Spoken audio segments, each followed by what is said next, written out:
আমরা যদি কাউকে প্রমিস দেই, এই প্রমিস আমাদেরকে রাখতে হবে। আমাদের অনেকে অল্পতে আমরা হাল ছেড়ে দেই। অল্পতে আমরা কাবু হয়ে যাই, অল্পতে আমরা ভেঙে পড়ি। কিন্তু সাইয়েদনা ইয়াকুব আলাইহিস সালামের আমরা দৃঢ়চেতা মানসিক অবস্থা বা মনোবল যদি আমরা দেখি যে তিনি পাহাড় সম দৃঢ় ছিলেন।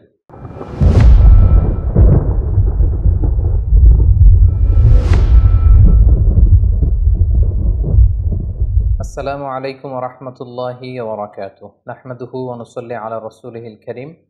আম্মা বা'দু ফাআউযু বিল্লাহি মিনাশ শাইতানির রাজীম। বিসমিল্লাহির রহমানির রহিম। সাইয়্যিদুনা ইয়াকুব আলাইহিস সালাম কালামুল্লাহ মাজিদে বর্ণিত ২৫ জন নবীর মধ্য থেকে তিনি অন্যতম একজন নবী। ইয়াকুব আলাইহিস সালাম ছিলেন সাইয়েদনা ইসহাক আলাইহিস সালামের সন্তান এবং সাইয়্যিদুনা ইউসুফ আলাইহিস সালামের সম্মানিত পিতা। ইয়াকুব আলাইহিস সালাম তিনি কানাআনে জন্মগ্রহণ করেন এবং যুবক বয়সে তিনি কানাআন থেকে ইরাকের হাররানে চলে যান এবং সেখানে যেয়ে ওনার মামার সাথে সে এলাকাতে তিনি বসবাস শুরু করেন। প্রথমে তিনি তার বড় মামাতো বোন লাইয়াকে বিয়ে করেন, তারপরে তার ছোট মামাতো বোন রাহিলকে বিয়ে করেন। তখনকার সময়ে সেই শরীয়তে একই সাথে দুই বোনকে একসাথে বিয়ে করা যেত, কিন্তু আমাদের শরীয়তে কিন্তু এটি করা যায় না। তো সেই শরীয়তে একসাথে দুই বোনকে স্ত্রী হিসেবে রাখা যেত। পরবর্তীতে তাওরাতে একই সাথে দুই বোনকে বিয়ে করে স্ত্রী হিসেবে রাখাকে নিষিদ্ধ ঘোষণা করা হয়েছে। সেদিন ইয়াকুব আলাইহিস সালামের উপাধি ছিল ইসরাইল, মানে আল্লাহর বান্দা। আর ওনার বংশধরদেরকে বলা হয় বানি ইসরাইল। বানি ইসরাইল নামে কালামুল্লাহ মাজিদে একটি সূরা রয়েছে, স্বতন্ত্র সূরা, যেটি কালামে হাকিমের ১৭তম সূরা। আল্লাহ তাআলা কালামুল্লাহ মাজিদের বিভিন্ন আয়াতে বানি ইসরাইলদেরকে অ্যাড্রেস করে অনেক কথা বলেছেন। যেমন সূরাতুল বাকারার ৪০ নম্বর আয়াতে আল্লাহ তাআলা বলেছেন, ইয়া বানি ইসরাইল আযকুরু নি'মাতি আল্লাতী আন'আমতু আলাইকুম ওয়া আউফু বিআহদি উফি বিআহদিকুম ওয়া ইয়্যায়া ফারহাবুন। অর্থাৎ হে ইসরাইলের সন্তানেরা, অর্থাৎ ইয়াকুবের যে সন্তানেরা বানি ইসরাইল, তোমরা আমি আল্লাহর দেয়া নেয়ামতকে স্মরণ করো এবং আমি যে নেয়ামতকে তোমাদের উপর পরিপূর্ণ করেছি, আমার সাথে তোমরা যে ওয়াদা দিয়েছো, এগুলোকে তোমরা পূর্ণ করো আর আমাকে তোমরা ভয় করো। এভাবে বিভিন্ন আয়াতে আল্লাহ তাআলা বনি ইসরাইলকে অ্যাড্রেস করেছেন। সাইয়েদনা ইয়াকুব আলাইহিস সালামের সর্বমোট ১২ জন পুত্র সন্তান ছিল। ওনার দ্বিতীয় স্ত্রী রাহিলের গর্ভে জন্ম নেন সাইয়েদনা ইউসুফ আলাইহিস সালাম এবং ইউসুফ আলাইহিস সালামের ছোট ভাই বেনিয়ামিন। এ দুজন ছাড়া বাকি সব সন্তানেরা অন্যান্য স্ত্রীদের গর্ভজাত সন্তান।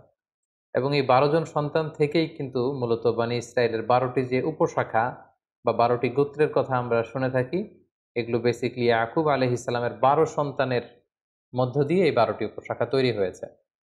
সূরা আরাফে আল্লাহ তাআলা ইরশাদ করছেন, ওয়াকাত্তা'নাহুম ইসনাতাই আশরাতা আসবাতান উমামা। অর্থাৎ আমি বানি ইসরাইলকে ১২টি ভাগে ভাগ করেছি। পুরো বানি ইসরাইলের মধ্যে মোট ১২টি উপশাখা বা ১২টি গোত্র ছিল। তাছাড়া সাইয়েদনা মূসা আলাইহিস সালাম মিশর থেকে বানি ইসরাইলের সবাইকে নিয়ে যখন ফিলিস্তিনের দিকে যাচ্ছিলেন, তখন পানির প্রয়োজন হচ্ছিল। তিনি আল্লাহ তাআলার কাছে পানির জন্য দোয়া করলেন যে, আল্লাহ আপনি আমাদেরকে পানির ব্যবস্থা করে দিন। আল্লাহ তাআলা তখন মূসা আলাইহিস সালামকে বললেন, হে মূসা, তুমি লাঠি দিয়ে পাথরে আঘাত করো, ফানফাজারাত মিন হুসনাতা আশরাতা আইনা।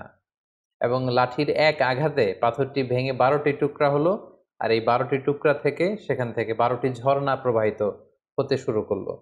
এবং কদ আলিমা কুল্লু উনাসিম মাশরাবাহুম, আল্লাহ তাআলা বললেন প্রতিটি গোত্র, বানি ইসরাইলের যে ১২টি গোত্র আছে, প্রতিটি গোত্র কে কোন পানির ফোয়ারা থেকে পানি পান করবে সেটা সেটেল করে দেয়া হলো এবং সেখান থেকে ১২টি গোত্র পানি সংগ্রহ করতে লাগলো। তাহলে এই আয়াত থেকে বোঝা যাচ্ছে বানি ইসরাইলের মধ্যে সব মিলে উপশাখা বা গোত্র ছিল মোট ১২টি। তারা ১২টি উপশাখায় মূলত বিভক্ত ছিল। আল্লাহর নবী সাইয়েদনা ইয়াকুব আলাইহিস সালামের সাথে ইসলামের যে ৩টি পবিত্র মসজিদ, মসজিদুল হারাম, মসজিদে নববী এবং মসজিদুল আকসা, এই মসজিদুল আকসা বা বাইতুল মুকাদ্দাস কিন্তু ওতপ্রোতভাবে জড়িত। কারণ সাইয়েদনা ইয়াকুব আলাইহিস সালাম নিজ হাতে এই মসজিদুল আকসার পুনর্নির্মাণ করেছিলেন। ঘটনাটি ছিল এমন, সাইয়েদনা ইয়াকুব আলাইহিস সালাম যখন কানাআন থেকে যৌবন বয়সে যুবক অবস্থায় ওনার মামার এলাকা হাররানে যেতে চাইলেন, তখন সফর যখন শুরু করলেন, পথিমধ্যে এক জায়গায় রাত্রি হয়ে গেল। তিনি সেখানে একটি পাথরের উপর মাথা রেখে ঘুমিয়ে পড়লেন এবং ঘুমে তিনি চমৎকার একটি স্বপ্ন দেখলেন। এই পুরো স্বপ্নের বিবরণ বিভিন্ন ইসরায়েলি বর্ণনাতে এসেছে যে তিনি স্বপ্নে দেখলেন আকাশ থেকে ফেরেশতারা ওঠানামা করছে আল্লাহ তাআলা ওনাকে নবী হিসেবে অ্যাপয়েন্ট করছেন, প্রত্যাদেশ করছেন, আর জানাচ্ছেন যে হে ইয়াকুব, আমি নেয়ামত দিয়ে তোমার জীবনকে ধন্য করব, তোমাকে অনেক সন্তান সন্ততি দেব, তোমার যুরিয়া, তোমার বংশধর তারা গোটা বিশ্ব ছড়িয়ে পড়বে, এবং তোমার বংশধরদেরকে আমি এই ল্যান্ডের মালিক বানাবো। সাইয়েদনা ইয়াকুব আলাইহিস সালামের চমৎকার স্বপ্নটি দেখে তিনি ঘুম থেকে জাগলেন। ঘুম থেকে জেগে উনি অত্যন্ত খুশি মনে একটি মানত করলেন। তিনি নিয়ত করলেন যে এই জায়গাটিতে আমি একটি আল্লাহর ঘর বানাবো, একটি এবাদতখানা বানাবো। এটার নাম তিনি দিতে চাইলেন বাইতুইল, মানে বাইতুল্লাহ, আল্লাহর ঘর, যেখানে লোকজন আল্লাহ তাআলার ইবাদত করবে। তিনি মানত করলেন যে এখানে একটি আল্লাহর ঘর বানাবো, পাশাপাশি আল্লাহ তাআলা আমাকে যে রিজিক দিবে, যে রুজি দিবে, তা থেকে আমি 1/10 অর্থাৎ 1/10 আল্লাহ তাআলার রাস্তায় দান করব। যদি হাররান থেকে আমি আবার আমার ভূখণ্ড, আমার জন্মস্থান কানাআনে সহি সালামতে কখনো ফিরে আসতে পারে, আমি এই কাজ দুটি করব। এবং তিনি যেই প্রতিশ্রুতি আল্লাহ তাআলাকে দিয়েছেন তিনি সেটাই করেছিলেন। তিনি এই জায়গা থেকে প্রস্থান করবার সময় এই জায়গাটিকে, এই লোকেশনটিকে যাতে তিনি ভুলে না যান, তিনি পাথরের মধ্যে এক ধরনের চিহ্ন দিয়ে গেলেন। এবং প্রায় ২০ বছর পরে তিনি যখন হাররান থেকে আবার আল্লাহ তাআলার আদেশে কানাআনে ফিরে আসলেন, তিনি তার মানত পূর্ণ করলেন। তিনি ঠিক ওই জায়গাটিতে যেয়ে পাথরের মধ্যে যে তিনি চিহ্ন বা দাগ দিয়ে এসেছিলেন, সেই দাগটি তিনি খুঁজে পেলেন এবং সেখানেই তিনি একটি মসজিদ নির্মাণ করলেন। আর এই মসজিদটি হচ্ছে মূলত বাইতুল মাকদাস বা মসজিদুল আকসা। ইয়াকুব আলাইহিস সালামের এই পুনর্নির্মাণের প্রায় ১০০০ বছর পর সাইয়েদনা সুলাইমান আলাইহিস সালাম এই মসজিদুল আকসা আবার পুনর্নির্মাণ করেন, এবং আজও ইতিহাসের বা কালের সাক্ষী হয়ে এই মসজিদুল আকসা বা পবিত্র মসজিদ আজও ফিলিস্তিনের ওই ভূখণ্ডে এটা রয়েছে। এবং সহিহ হাদিস থেকে আমরা জানতে পারি যে আল্লাহর হাবিব সাল্লাল্লাহু আলাইহি ওয়াসাল্লাম বলেছেন যে মসজিদুল হারাম তৈরির ৪০ বছর পর মসজিদুল আকসা নির্মিত হয়েছে। কে নির্মাণ করেছিল এ ব্যাপারে সুস্পষ্ট কোনো তথ্য জানা যায় না। বলা হয় যে সাইয়েদনা আদম আলাইহিস সালাম নিজেই করেছেন, অথবা আদম আলাইহিস সালামের কোনো সন্তান করেছেন। কেউ কেউ বলেছেন যে পরবর্তীতে ইসহাক আলাইহিস সালাম করেছেন। এবং এই মসজিদটি নিশ্চিহ্ন হয়ে যাওয়ার কারণে স্বপ্নযোগে আল্লাহ তাআলা প্রত্যাদেশ করার মধ্য দিয়ে সাইয়েদনা ইয়াকুব আলাইহিস সালামের হাতে এই ঐতিহাসিক এবাদতখানা বা আল্লাহ তাআলার ঘর বাইতুল মাকদাসকে আবার পুনর্নির্মাণ তিনি করেছেন। শেষ জীবনে সাইয়েদনা ইয়াকুব আলাইহিস সালাম তিনি তার পুত্র ইউসুফ আলাইহিস সালামের নিমন্ত্রণে মিশরে গিয়েছিলেন, এবং সেখানে প্রায় ১৭ বছর, অন্য বর্ণনা মতে ২৪ বছর তিনি অবস্থান করেছেন। সাইয়েদনা ইয়াকুব আলাইহিস সালাম ওনার সন্তানদেরকে কি কি উপদেশ দিয়েছেন, বিশেষ করে ওনার ছেলে ইউসুফ আলাইহিস সালামের সাথে ইয়াকুব আলাইহিস সালামের বিভিন্ন কনভারসেশন, আল্লাহ তাআলার কাছে বিভিন্ন ধরনের দোয়া, এবং ছেলেদেরকে তিনি কি কি ধরনের উপদেশ দিয়েছেন এ ব্যাপারে খুব বিস্তারিত সূরা ইউসুফে এসেছে। সেখান থেকে কিছু কথা আমি আপনাদের সামনে এখন পেশ করব। যেমন সাইয়েদনা ইউসুফ আলাইহিস সালামকে তিনি চমৎকার একটি স্বপ্নের ব্যাপারে উপদেশ দিয়েছিলেন। তিনি বলেছিলেন, হে আমার ছেলে ইউসুফ, তুমি যে সুন্দর স্বপ্ন দেখেছো এটা কাউকে বলো না। قال يا بني لا تقصص رؤياك على إخوتك فيكيدوا لك كيدا إن الشيطان للإنسان عدو مبين। অর্থাৎ হে ইউসুফ, তুমি যে স্বপ্নটা দেখেছো, স্বপ্নের কথা কাউকে বলতে যেও না, কেননা সবাই তোমার সাকসেস বা সফলতা দেখে খুশি নাও হতে পারে। বিশেষ করে তোমার ভাইদেরকে বলতে যেও না, কেননা শয়তান সবসময় হুইসপারিং করা, ওয়াসওয়াসা দেওয়ার জন্য বসে থাকে। তাছাড়া সূরা ইউসুফে আমরা সাইয়েদনা ইয়াকুব আলাইহিস সালামের চমৎকার ধৈর্যের কিছু নমুনা দেখতে পাই। আমরা সেখানে দেখেছি যে ওনার প্রাণপ্রিয় পুত্র ইউসুফ আলাইহিস সালামকে যখন ওনার থেকে সরিয়ে নেওয়া হলো, বিচ্ছিন্ন করে দেয়া হলো, এবং তিনি ইউসুফ আলাইহিস সালামের জন্য কাঁদতে কাঁদতে অস্থির হয়ে পড়লেন, কিন্তু ওই কঠিন মুহূর্তেও কিন্তু তিনি ধৈর্যহারা হয়ে যাননি। তিনি অত্যন্ত ধৈর্যশীল ছিলেন, এবং ওনার বিখ্যাত কথা যে ফাসবরুন জামিল, আমি উত্তম ধৈর্য ধারণ করলাম, এই কথাটি কিন্তু সরাসরি আল্লাহ তাআলা কালামুল্লাহ মাজিদে কোট করেছেন। পাশাপাশি দুর্ভিক্ষের কবলে পড়ে খাদ্যশস্য সংগ্রহের জন্য সাইয়েদনা ইয়াকুব আলাইহিস সালাম ওনার ছেলেদেরকে যখন মিশরে পাঠান, তখন তিনি ছেলেদেরকে সাবধানতা অবলম্বন এবং আল্লাহ তাআলার উপর ভরসা রাখবার জন্য উপদেশ দিয়েছিলেন। এই কথাটিও সূরা ইউসুফে খুব চমৎকারভাবে উদ্ধৃত হয়েছে। وقال يا بني لا تدخلوا من باب واحد وادخلوا من أبواب متفرقة। তিনি ছেলেদেরকে বললেন যে, হে আমার সন্তানেরা, তোমরা মিশরের যে খাদ্যশস্য সংগ্রহের জন্য যাবে, তোমরা সবাই মিলে একটা দরজা দিয়ে মিশরে প্রবেশ করবে না। একটা এন্ট্রেন্স বা প্রবেশ পথ দিয়ে তোমরা মিশরে ঢুকবে না। তাহলে তোমাদের চেহারা, তোমাদেরকে একসাথে দেখে সবাই বুঝে ফেলবে যে তোমরা একই এলাকার লোক। কারণ 10 জনই দেখতে কাছাকাছি প্রায় একই রকম, খুব সুশ্রী সুন্দর। তো তারা তোমাদের ক্ষতি করতে পারে। তো তোমরা এক একজন এক এক প্রবেশ পথ দিয়ে মিশরে প্রবেশ করবে। তাহলে চলতি পথে, জীবনের চলার পথে যে সাবধানতা অবলম্বন করতে হয়, এই শিক্ষাটা বা এই উপদেশ তিনি তার ছেলেদেরকে দিয়েছিলেন। এবং সবশেষে তিনি বলেছিলেন যে আলাইহি তাওয়াক্কালতু আলাইহি ফালিয়াতাওয়াক্কালিল মুতাওয়াক্কিলুন। অর্থাৎ আমি সবসময় আল্লাহ তাআলার উপর তাওয়াক্কুল করি, আর তাওয়াক্কুলকারীদের আল্লাহর উপরই তাওয়াক্কুল করা উচিত। তার মানে তার ছেলেরা খাদ্যশস্য সংগ্রহের জন্য যে মিশরে গিয়েছে, সেখানে যেন সার্বিক পরিস্থিতিতে আল্লাহ তাআলার উপর তারা যেন তাওয়াক্কুল করে, এই উপদেশটি কিন্তু তিনি তার ছেলেদেরকে দিয়েছিলেন। পাশাপাশি আমরা জানি যে ইউসুফ আলাইহিস সালাম যখন পরবর্তীতে কৌশল করে ওনার ভাই বেনিয়ামিনকে নিজের কাছে রেখে দিয়েছেন, তখন ইয়াকুব আলাইহিস সালাম সেই ছোট্ট ইউসুফকে হারিয়েছেন অনেক বছর আগে। তার জন্য কাঁদতে কাঁদতে তিনি অস্থির পাগলপাড়া হয়েছিলেন। আবার তিনি ইউসুফের আপন ভাই বেনিয়ামিনকেও যখন তিনি হারালেন, এরকম কঠিন একটা পরিস্থিতিতেও কিন্তু তিনি হতাশ হয়ে যাননি। তিনি হাল ছেড়ে দেননি, তিনি আশাবাদী ছিলেন। তিনি কতটা আশাবাদী ছিলেন আমরা সূরা ইউসুফ থেকে যদি শুনি, আসাল্লাহু আইয়াতিয়ানি বিহিম জামিআ ইন্নাহু হুয়াল আলিমুল হাকিম। অর্থাৎ তিনি বলেছেন, আমি আশাবাদী, আমি এই আশা রাখি যে আল্লাহ তাআলা তাদের সবাইকে আমার কাছে ফিরিয়ে দিবেন। ইউসুফকেও তিনি আমার হাতে, আমার কোলে ফিরিয়ে দিবেন, আমার ছেলে বানিয়ামিনকেও ফিরিয়ে দিবেন। আমি আল্লাহ তাআলার উপর ভরসা রাখি, আশা রাখি, আমি আশাবাদী, আমি অপটিমিস্টিক। আমি এখনো আশাহত হইনি, আমি এখনো হাল ছেড়ে দেইনি। এভাবে উনি যে কতটা শক্ত হৃদয়ের, শক্ত মনের, মনোবলের এবং আশাবাদী একজন মানুষ ছিলেন, তার প্রমাণ কিন্তু আমরা সূরা ইউসুফের বিভিন্ন আয়াতে পাই। পাশাপাশি সব শেষে তিনি ছেলেদেরকেও উপদেশ দিয়েছেন যে, হ্যাঁ আমার ছেলেরা তোমরা নিরাশ হইও না। নিরাশ হওয়া হচ্ছে শয়তানের স্বভাব। তিনি বলেছেন যে, ইয়া বানি ইয়াযহাবু ফাতাহাসসাসু মিন ইউসুফা ওয়া আখি। হে আমার ছেলেরা, মিশরে যাও, যে ইউসুফকে এবং তার ভাই বানিয়ামিনকে খুঁজতে শুরু করো। খুঁজলে তোমরা তাদের দেখা পাবে। ওয়ালা তাইয়াসু মির রাউহিল্লাহ ইন্নাহু লা ইয়াইয়াসু মির রাউহিল্লাহি ইল্লাল কওমুল কাফিরুন। হে আমার ছেলেরা, আল্লাহর রহম থেকে, আল্লাহর রহ থেকে তোমরা নিরাশ হয়ে যেও না।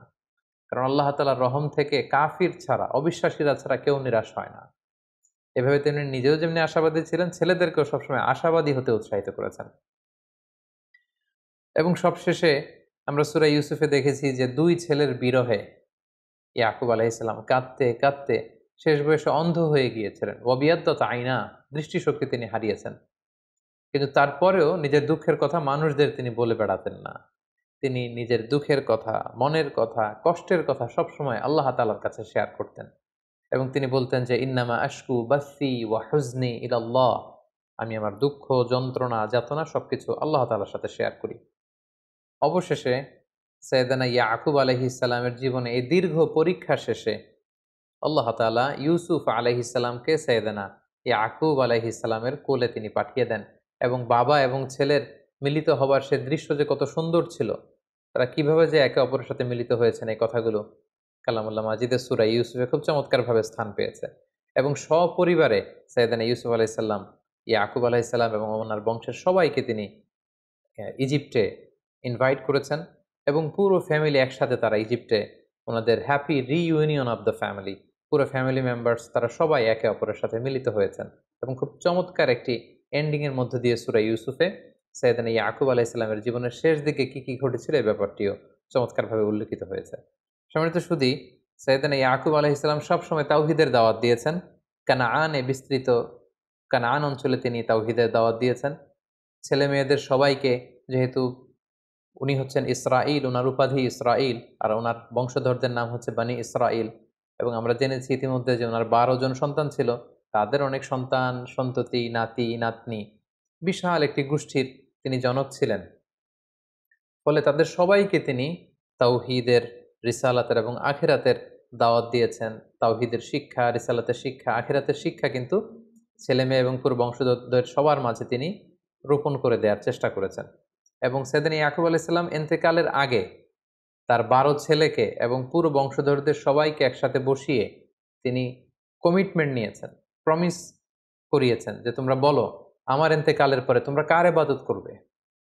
আমার জীবদ্দশায় তোমরা যেমনি এক আল্লাহ তাআলার ইবাদত করো, আল্লাহ ছাড়া কারো সামনে মাথা নত করো না, আমি চলে যাওয়ার পরেও কি তোমরা সে আল্লাহর ইবাদত করবে? আমাকে কথা দাও, আমাকে ওয়াদা করো। এবং এই কথাটি আল্লাহ তাআলা সূরাতুল বাকারার ১৩৩ নম্বর আয়াতে চমৎকারভাবে বলেছিলেন যে, ইয ক্বালা লিবানিহি মা তা'বুদুনা মিন বা'দি। হে নবী, স্মরণ করুন সে সময়ের কথা যখন ইয়াকুব তার ছেলেদেরকে জিজ্ঞেস করল যে, মা তা'বুদুনা মিন বা'দি, আমার ইন্তেকালের পরে তোমরা কার ইবাদত করবে? ক্বালু না'বুদু ইলাহাকা ওয়া ইলাহা আবাইকা ইব্রাহিমা ওয়া ইসমাঈলা ওয়া ইসহাকা ইলাহা ওয়াহিদা ওয়া নাহনু লাহু মুসলিমুন। সাইয়েদনা ইয়াকুব আলাইহিস সালামের সব ছেলেরা এক বাক্যে বলে উঠল যে, হে বাবা, এখন যেমনি আমরা এক আল্লাহর ইবাদত করি, আপনার ইন্তেকালের পরেও আপনার রব, আমাদের দাদা ইসমাঈলের রব, আমাদের পূর্বপুরুষ ইসহাক, ইব্রাহিম, তাদের যে রব, এক আল্লাহ তাআলার ইবাদত আমরা করব। ওয়া নাহনু লাহু মুসলিমুন, আর আমরা আল্লাহ তাআলার কাছে আত্মসমর্পণকারী হিসেবেই থাকব।